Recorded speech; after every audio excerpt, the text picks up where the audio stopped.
Hello friend, अगर आपकी Magnite में भी फ्यूल इंडिकेटर में एरर आ रहा है तो मोस्ट पॉसिबल रीज़न है कि आपने रिफ्यूलिंग के टाइम में अपनी गाड़ी स्टार्ट ही छोड़ दी होगी। एज़ पर मैनुअल जब भी आप गाड़ी रिफ्यूलिंग करवाओ तो व्हीकल ऑफ पोजीशन में होना चाहिए। मोस्टली ऐसा हर बार नहीं होता, पर कई बार इसकी कैलिब्रेशन जो है वो बिगड़ जाती है जब आप इसको ऑन ही रखते हो, गाड़ी को स्टार्ट ही रखते हो। इसके सेंसर की कैलिब्रेशन ख़राब हो जाती है तो फ्यूल इंडिकेटर में एरर आ जाता है। और फ्यूल इंडिकेटर एरर आने के भी दो सिनेरियो होते हैं, जिसमें एक में बार ही रॉन्ग डिस्प्ले होती है। मान लो आपने फुल टैंक करवाया, फिर भी 3-4 बार ही शो हो रही है, फुल नहीं हो रही है। इन माई केस आप देख सकते हो कि यहाँ पे जो लास्ट वाली बार है वो नहीं आ रही है, जबकि मैंने नेक तक ऊपर तक फुल करवा लिया था। और सेकंड केस होता है जिसमें आपने फ्यूल जितना भी डलवा लिया हो पर वो लो ही शो करेगा, एम्प्टी ही शो करेगा फ्यूल टैंक। तो उस केस में आप पॉसिबिलिटी है कि कहीं ना कहीं वायरिंग में दिक्कत आ गई हो, कहीं वायरिंग कट हो गई हो या कहीं से लूज़ हो गई हो, तब भी ऐसा हो सकता है। बट जो पहला केस है उसमें ऐसा नहीं हो सकता। अगर रॉन्ग बार डिस्प्ले हो रही है तो वो कैलिब्रेशन की ही दिक्कत है, वायर की कोई प्रॉब्लम नहीं। अब बात करते हैं सोल्यूशन की। तो अगर गलत लेवल शो हो रहा है तो आप ये 3 स्टेप कर सकते हो, इससे ये बिल्कुल ठीक हो जाएगा। इसमें आपको घबराने की कोई बात नहीं है कि कुछ ख़राब हो गया सेंसर वगैरह, इसमें कुछ नहीं होता है। इसकी बस कैलिब्रेशन ही बिगड़ती है। कुछ लोग बोलते हैं कि अगर आप इसको चलाते रहोगे 40-50 किलोमीटर चलाओगे तो ये अपने आप ठीक हो जाती है। मोस्टली और गाड़ियों के केस में आ भी जाता है, बट इसमें तो मैंने कोशिश कर ली, इसमें नहीं आया था। बट इसमें मैं आपको ये 3 सॉल्यूशन बताता हूँ, इससे आप इजीली इसको ठीक कर सकते हो। तो फर्स्ट मेथड है रिफिलिंग का।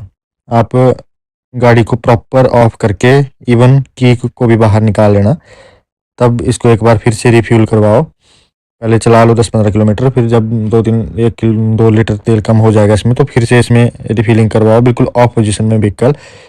और उसके बाद इसको आइडल ही रहने दो 4-5 मिनट के लिए, उसके बाद स्टार्ट करो। फिर देखो कि इसकी आवाज़ ठीक आती है या नहीं आती है। अगर आ गई तो ये ठीक है, आपके लिए काम कर गया है। अगर नहीं करा, जैसे मेरे केस में नहीं करा था, so I tried second method. तो उसमें आपको सिंपली आपको अपनी बैटरी का negative terminal as well as positive terminal दोनों निकालने हैं। वही स्टैंडर्ड सीरीज में जैसे पहले नेगेटिव निकाल लिया, फिर उसके बाद जो है पॉजिटिव निकालना है, ठीक है। और गाड़ी को आइडल छोड़ देना है 5 मिनट के लिए।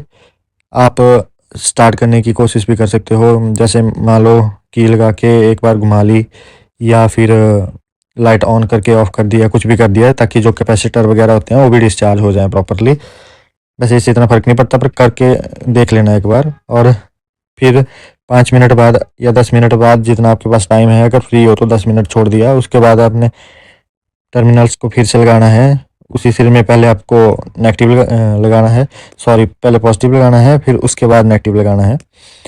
या आप उल्टे भी लगा सकते हो, पर ध्यान रखना कहीं इधर उधर टच ना हो, ऐसा कुछ नहीं है। पर अगर प्रिकॉशनली करना है तो पहले नेगेटिव लगाना, उसके बाद पॉजिटिव लगाना, उसके बाद नेगेटिव लगाना। और उसके बाद आपने स्टार्ट करने की कोशिश करनी और देखना है कि एरर चला गया कि नहीं गया। और ये जो मेथड था ये मेरे टाइम में तो काम कर गया, इसमें मेरे प्रॉपर बार शो होने लग गई।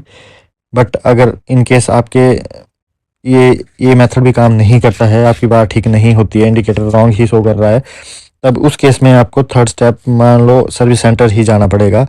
उसमें वो स्कैन करके फॉल्ट ढूंढेंगे। अगर सेंसर का फॉल्ट है वो भी आ जाएगा, अगर वायरिंग का फॉल्ट है वो भी आ जाएगा। अगर सेंसर का फॉल्ट है तो उसकी वो रिकैलिब्रेशन करते हैं।